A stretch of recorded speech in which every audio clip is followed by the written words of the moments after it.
பாகிஸ்தானும் சீனாவும் கடந்த பல ஆண்டுகளாகவே நெருங்கி வருவது அனைவருக்கும் தெரியும். இதற்கிடையே சீக்கிரமே பாகிஸ்தானில் சீன ராணுவமே கூட களமிறங்கக்கூடும் என்று எச்சரிக்கை வந்துள்ளது. அப்படி நடந்தால் அது இந்தியாவுக்கு மிகப்பெரிய அச்சுறுத்தலாக மாறும் என்பதில் சந்தேகமில்லை.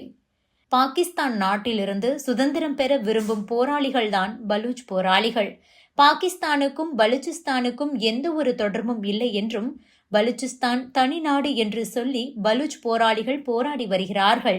அவர்களை சமாளிப்பதே பாகிஸ்தானுக்கு மிகப்பெரிய தலைவலியாக மாறிவிட்டது. ஏற்கனவே பாகிஸ்தான் பொருளாதார சிக்கல் தொடங்கி பல பிரச்சனைகளால் தள்ளாடி வரும் நிலையில் பலூச் விவகாரமும் பெரிய தலைவலியாக மாறியிருக்கிறது. இதற்கிடையே பலூச் பிரச்சனையை போக்க பாகிஸ்தானில் சீன ராணுவம் இறங்க உள்ளதாக தகவல் வெளியாகியிருக்கிறது. இந்திய வெளியுறவுத்துறை அமைச்சர் எஸ். ஜெய்சங்கருக்கு இது தொடர்பாக பலூச் பிரதிநிதி மிர் யார் பலூச் கடிதம் ஒன்றை எழுதியிருக்கிறார். அதில் அடுத்த சில மாதங்களில் பலூச்சிஸ்தானில் சீனா தனது ராணுவ படைகளை களமிறக்கும் என்று எச்சரித்திருக்கிறார். இது பலூச் பிராந்திய மக்களுக்கும் இந்தியாவுக்கும் தீவிரமான மற்றும் உடனடி அச்சுறுத்தலாக இருக்கும் என்று மிர் யார் எச்சரித்திருக்கிறார். கடந்த ஜனவரி 1ஆம் தேதி எழுதப்பட்ட இந்த கடிதத்தில் பலூச் குடியரசின் பிரதிநிதியான மிர் யார் பலூச், பலூச்சிஸ்தானின் பாதுகாப்பை புறக்கணிக்கும் பாகிஸ்தான் சீக்கிரமே அங்கு சீன படைகளை களமிறக்க அனுமதிக்கக்கூடும். இது பலூச்சிஸ்தானுக்கு மட்டுமின்றி இந்தியாவுக்கும் கூட கற்பனை செய்ய முடியாத அச்சுறுத்தல் என கூறியிருக்கிறார். மேலும் அந்த கடிதத்தில் பலூச்சிஸ்தானின் பாதுகாப்பு படைகள் வலுப்படுத்தப்படாமல் புறக்கணிக்கப்பட்டால் சீனா சில மாதங்களுக்குள் படைகளை நிறுவக்கூடும். 60 மில்லியன் பலூச் மக்கள் விருப்பமின்றி பலூச்சிஸ்தான் மண்ணில் சீன படைகள் களமிறக்கப்படும். சீன படைகளின் இருப்பு இந்தியாவுக்கும் பலூச்சிஸ்தானுக்கும் கற்பனை செய்ய முடியாத அச்சுறுத்தலை உருவாக்கும் என அந்த கடிதத்தில் கூறப்பட்டுள்ளது.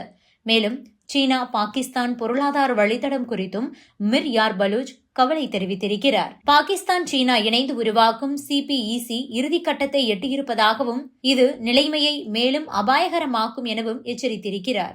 இதனால் இந்தியாவுக்கும் பலூச்சிஸ்தானுக்கும் இடையே திட்டவட்டமான பரஸ்பர ஒத்துழைப்பு அவசியம் என அவர் அழைப்பு விடுத்திருக்கிறார். 2 நாடுகளும் எதிர்கொள்ளும் அச்சுறுத்தல்கள் உண்மையானவை என்றும் உடனடியாக அந்த அச்சுறுத்தல்கள் ஏற்படும் எனவும் குறிப்பிட்டிருக்கிறார்.